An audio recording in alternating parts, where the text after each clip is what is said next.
Hello दोस्तों, तालिबान ने अफगानिस्तान के 85% एरिया को कब्जा कर लिया है और आने वाले कुछ चंद महीनों में कुछ भी हो सकता है। अगर अफगानिस्तान के डेमोक्रेसी सरकार का तख्ता पलट हुआ तो पाकिस्तान का फायदा ही फायदा होगा, क्योंकि एक आतंकवादी दूसरे आतंकवादी का ही साथ देता है। इसलिए भारत को चाहिए कि अफगानिस्तान का बढ़ चढ़कर सहायता करनी चाहिए, जिससे तालिबान का कमर टूट सके। साथ ही पाकिस्तान के मन में लड्डू गिरने की जगह मुंह में बम गिर जाए। दोस्तों, अफगानिस्तान मिडिल एशिया में स्थित लैंड लॉक्ड कंट्री है, जिसके सीमा साउथ में पाकिस्तान से, वेस्ट में ईरान से, नॉर्थ ईस्ट में चाइना से, वही नॉर्थ साइड में तुर्कमेनिस्तान, उज्बेकिस्तान और तजाकिस्तान से मिलती हैं। दोस्तों, एक बात जो आप नोटिस किए होंगे, अफगानिस्तान के इर्द गिर्द कोई तालिबान नामक कंट्री सिचुएटेड नहीं है। फिर तालिबान है कौन, जो रशिया और अमेरिका जैसे कंट्री को धूम दबाकर भागने के लिए मजबूर कर दिया था? इसको समझने के लिए अफगानिस्तान के बीते इतिहास की 100 साल पहले के फ्लैशबैक में आना पड़ेगा। अफगानिस्तान लैंड लॉक्ड कंट्री होते हुए भी आखिर क्यों अलेक्जेंडर से लेकर ब्रिटिश एम्पायर तक हमेशा अफगानिस्तान पर अटैक करता रहा है?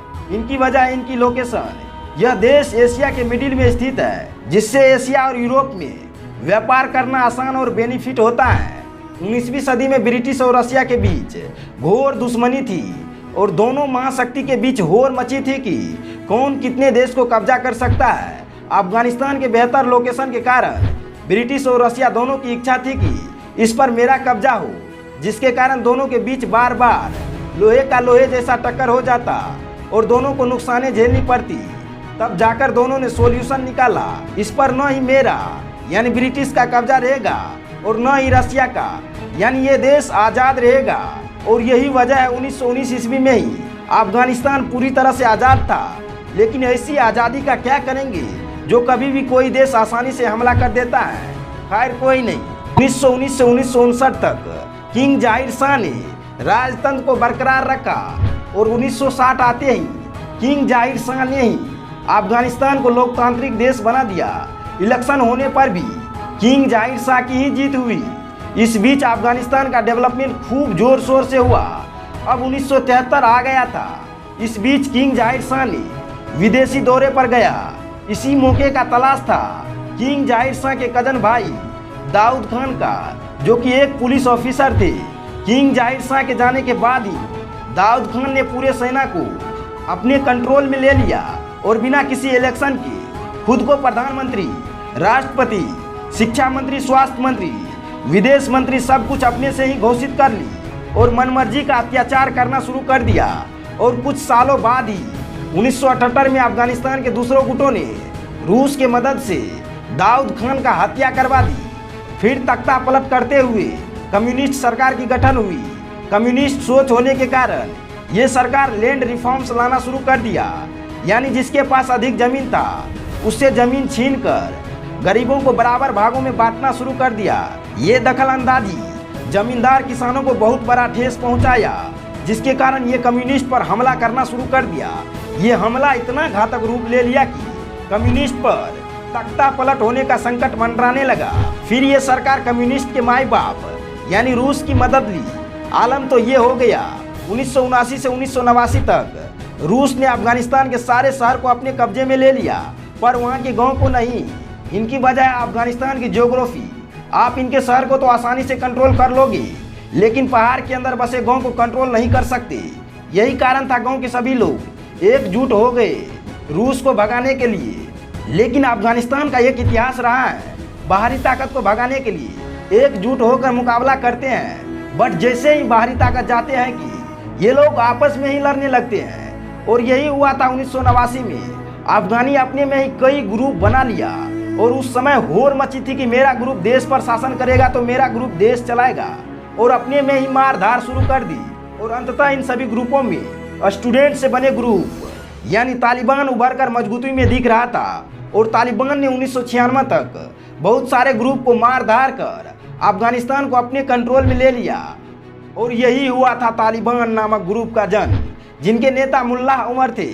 मुल्ला उमर सत्ता में आते ही शरिया लॉ चालू कर दिया, यानी कोई चोरी करे तो उसकी हाथ काट लेना, छोटी सी छोटी गलती पर गर्दन काट लेना, महिलाओं को स्कूल कॉलेज बंद कर देना, लड़कियों को हमेशा गोरखा कपड़ों में रहना, महिलाओं को घर से बाहर निकलने पर रोक, 2002 के सर्वे के अनुसार महिलाओं के रूप में अफगानिस्तान में पैदा होना दुनिया के सबसे खराब देश था।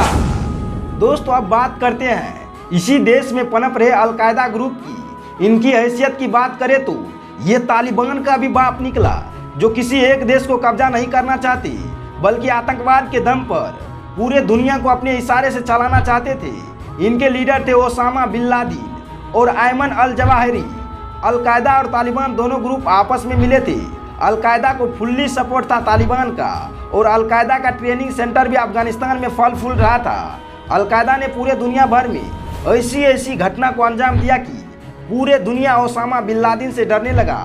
यहाँ तक कि अमेरिका के न्यूयॉर्क शहर में स्थित वर्ल्ड ट्रेड बिल्डिंग को एरोप्लेन से हाईजैक कर क्रैश करवा दिया, जिसमें 3000 से ज़्यादा मासूम लोगों की मौत हुई। ये सब घटना देख महाशक्ति अमेरिका मानो पगला गया और तालिबान को चेतावनी देते हुए कहा, या तो हमें ओसामा बिन लादेन को सौंप दो, नहीं तो हम तुम्हारे तालिबान नामक ग्रुप को तहस नहस कर देंगे। लेकिन तालिबान इनके बात को मजाक में ले लिया और साफ तौर पर कह दिया, हम ओसामा बिन लादेन को नहीं हाजिर करेंगे, जो उखाड़ना हो उखाड़ लो। और हुआ वही जो होना था। अमेरिका ने अफगानिस्तान पर ताबड़तोड़ हमला कर अलकायदा और तालिबान नामक ग्रुप को तहस नहस कर दिया। ये दोनों ग्रुप जान बचाने के लिए पहाड़ के अंदर छिप गया। अब अमेरिका को अफगानिस्तान का पूरा भार था कि देश को फिर से कैसे तरक्की की राह पर लाया जाए। तब 2001 में हामिद करजाई को अफगानिस्तान का लीडर बना दिया। साथ ही अमेरिका ने अपनी आर्मी को तैनात रखा ताकि तालिबान फिर से हमला न करे।